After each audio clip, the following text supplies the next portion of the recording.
Who's got it better, Europeans or Americans? Let's find out. First up, round 1. And it's all about the money. $100 can buy you a lot more in Poland than it can in the US, so comparing actual wages doesn't tell you much about the standard of living. That's why economists use purchasing power parity, or PPP. It compares what people earn to what their money actually buys where they live. For example, the average wage in Britain is roughly $3,900 a month, but once you adjust for prices, the PPP figure comes out closer to $3,200. In Germany, average wages are around $5,900, but in PPP terms that drops to about $3,700. Some European countries do well even after adjustment. Switzerland sits at around $6,500 a month in PPP terms. And then you've got countries like Greece, where the average monthly wage is only about $1,200, but once you factor in lower prices, the PPP figures come out closer to $2,300. So in terms of cash, Europe is a mixed bag. In the US, wages vary by state, but according to the Bureau of Labor Statistics, the average American wage is just under $1,300 a week, or $5,200 a month. Once you adjust for purchasing power, it jumps to something like $6,900 a month. Does that mean that Americans are balling it? Well, we'll find out at the end of the round, but first let's see how they stack up on the money pyramid. The US is home to an extraordinary concentration of wealth, roughly 22 million millionaires at about 8.5% of the population, and there are more than 900 billionaires. At the same time, there are tens of millions of Americans who see a day out at Red Lobster like they're living like a king. The UK is similar. Around 3 million millionaires are about 5.8% of the population and another 55 billionaires. Only Germany, Russia, and Italy have more billionaires in Europe. Countries like France, the Netherlands, Spain, and Switzerland also sit high in the league tables of mega wealth. But if you were living in Baltimore or in Birmingham, billionaires don't exactly improve your life. So wages aren't the whole story. What really matters is what is left once the bills are paid. Across the EU, roughly 20 to 21% of people are classified as being at risk of poverty, and the poverty rate in the UK is roughly the same as the EU average, around 20 to 21%. Across the pond, the official US poverty rate comes in much lower at around 11%. Let's add in here that being poor in Ukraine is a very different experience from being poor in California. There's no single dataset for this across the EU. In Western and Northern Europe, a typical household might have $200 to $600 a month left over once essentials are covered. In Southern and Eastern Europe, it's often closer to $60 to $300. In the UK, the average family has about $700 a month of discretionary income, but many have $120 or less a month, barely enough to cover having a little bit of fun, never mind savings. 1 in 6 adults, 16% in the UK, has no savings at all. But EU data said 40% of people were not able to put aside any savings in a typical month. A Bankrate study found that 61% of US adults are living paycheck to paycheck as of July 2025. And surveys suggest that around 1 in 4 Americans have no emergency savings. And since the 1970s, wages across Europe and the US have stagnated, while prices, especially housing, healthcare, and education, have surged. EU citizens on average can save 13 to 15% of their wage, whereas in the US the average was 4.5%. Putting that all together, America takes the point, 1-0 to the USA. Round 2 deals with the work-life balance. On average, people in the EU and the UK work at around 36 hours a week. Greece is at the high end, roughly 40 hours, while the Netherlands is at the low end, around 32 hours. Americans work closer to 41 to 42 hours per week on average, about 8.4 hours a day. In the US, paid vacation isn't guaranteed by law. It's up to your employer. The average private sector worker gets around 10 to 14 paid vacation days a year. Even after 20 years with the same employer, many workers top out at around 20 days. Sick leave doesn't improve much either. Many US workers start with around 10 to 11 sick days, which barely increases over a full career. By law, EU workers must receive at least 20 paid vacation days, regardless of tenure. And in practice, the average is closer to 25 to 30 days. The UK guarantees 28 paid days off, which can include public holidays, but that is the legal minimum. Once you add in public holidays, most European workers are looking at 30 or more paid days off per year. In the US, there is no legal requirement, meaning some workers get as few as 11 total paid days off, vacation, and sick leave combined. Sick leave in the EU differs a lot between countries, but in general, people have much more protection. So, on work-life balance, Europe gets a point on the board. It's 1-1. Round 3 looks at health costs. And let's be honest, we probably already know where this is going. 500,000 to 650,000 Americans file for bankruptcy each year due to medical bills. 66.5% of bankruptcies in the US are medical, 8.2% in the UK, but much of Europe has hardly any or none. And when it comes to prescription drugs, the US is often cited as the most medicated place on the planet. It's also got the most expensive drugs too. People there take more antidepressants than any other nation. Talk about a medication nation. But one thing that makes people unhealthy in the US is obesity. Roughly 40% of adults are obese, far higher than almost anywhere in Europe, where the average obesity rate is 17 to 18%. And obesity isn't just about indulgence, it is tightly linked to poverty, bad nutrition, stress, trauma, and depression. Georgia, Romania, and Hungary have the highest rates in Europe, although the BBC cites OECD data saying that the Brits are the fattest people in Europe. Why? Well, both the British and the Americans eat the most ultra-processed foods, which for poor people make up much of their diet. At 58 and 57% of the US and UK's diets, scientists call this a very negative aspect of modern life. The average in the EU is 27%, and people generally have more access to healthier cooked food. Europe racks up an easy point, 2-1. Now it's time for round 4 and something millennials and Gen Z can only dream about: housing. Some of Europe's cities like London, Paris, and Barcelona are very expensive, but prices can be very low in other parts of the country. The US is similar, but you usually get more square feet for your dollar.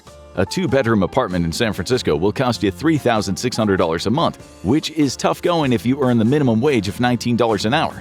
A similar type of place in London will cost you over $2,300, impossible if you're living on the UK minimum of about $16 an hour. American children typically grow up with more living space than their European counterparts.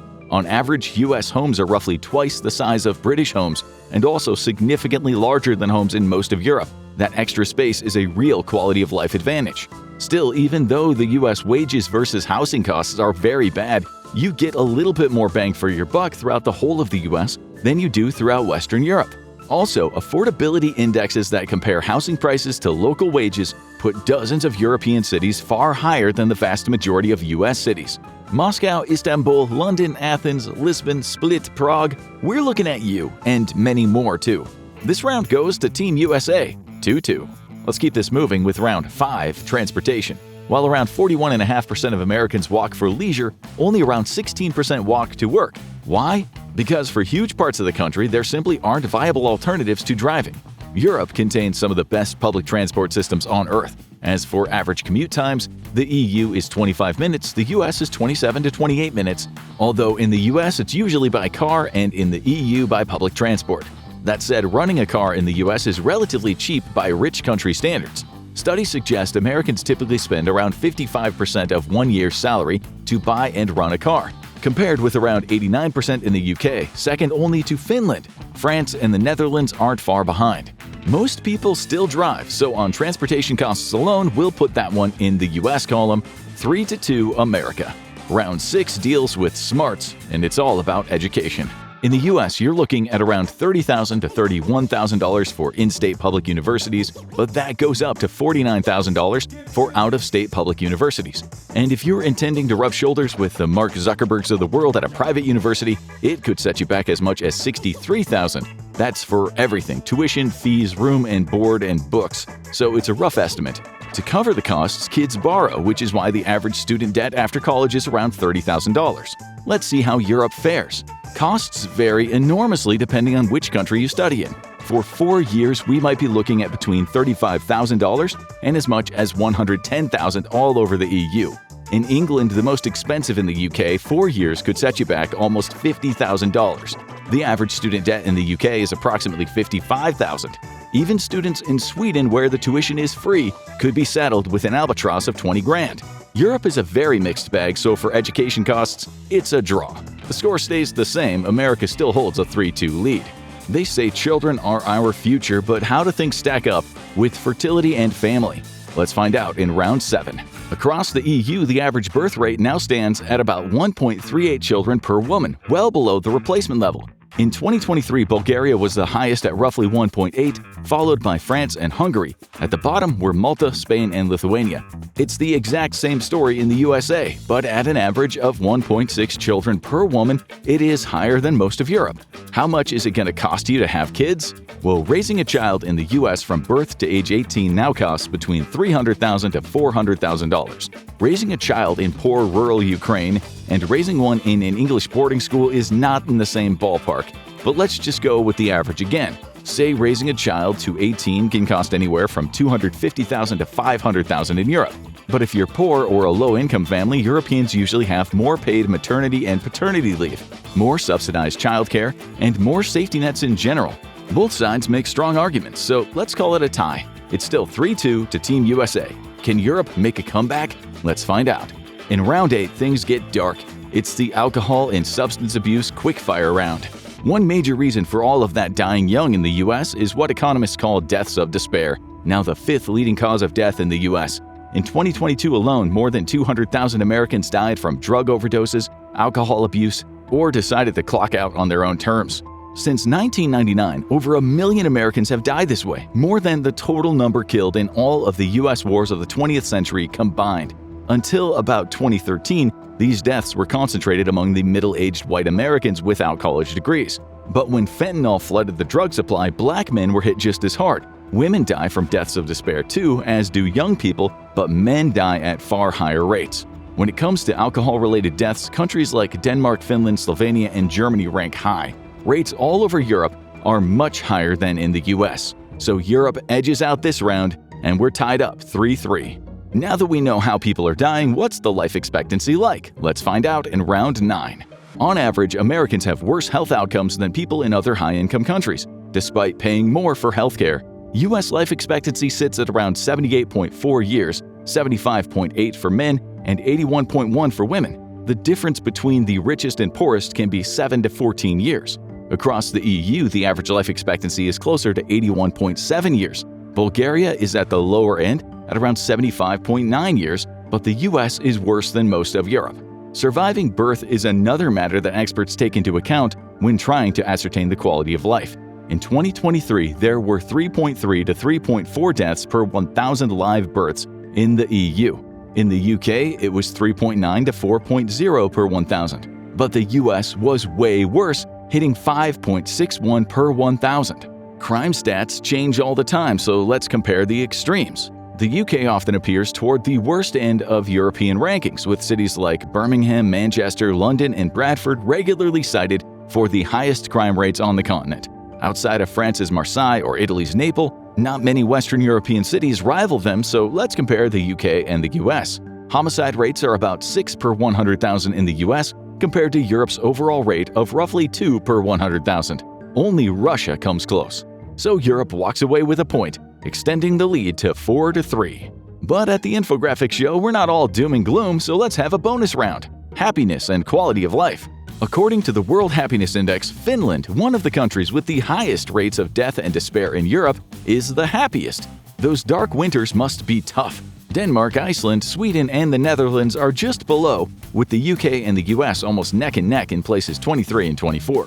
10 European nations scored higher. Also, a recent Quality of Life Index put the US in 22nd place, with 17 European countries above it.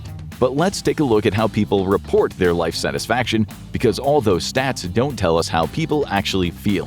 While some nations might be naturally gloomier than others in their outlook, these surveys can still be meaningful, with 10 being the highest score in a very large 2024 survey. The US on average scored a 6.72 for life satisfaction.